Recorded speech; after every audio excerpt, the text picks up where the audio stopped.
Hey guys, welcome back. So, we talked about how a problem is solved recursively, how the cause happen, but an interesting point about approaching a recursive problem is that you actually don't need to think recursively while solving the problem.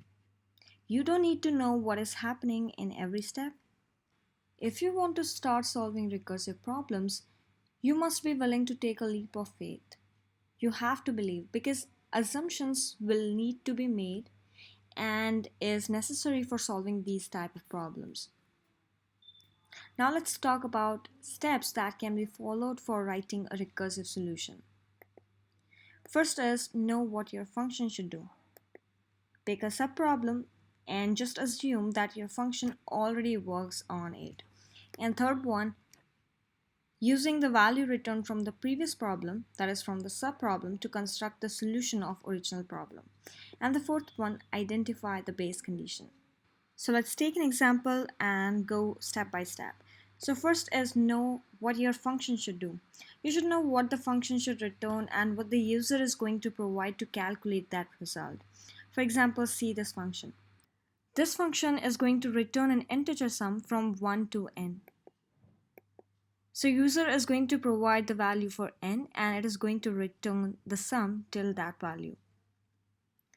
Now the second step is pick a subproblem and just assume that your function already works on it. A subproblem is a problem that is exactly identical to the original problem but smaller than the original problem.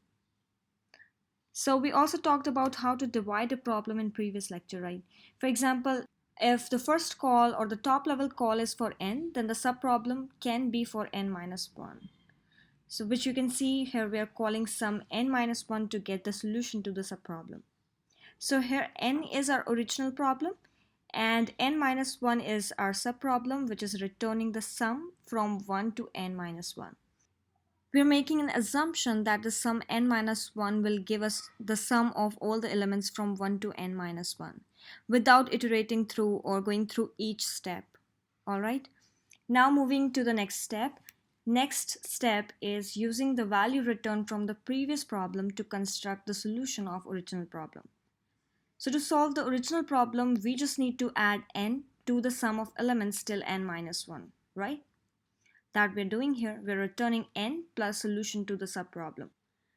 There may be other values other than the return value which may be required to construct the original result using the previous step, but here we're just having one input parameter to this function sum. So I'm talking about the other parameters. There can be also other parameters that help in constructing the original solution. And this step can help us do that. That we'll see in some of the examples after this lecture.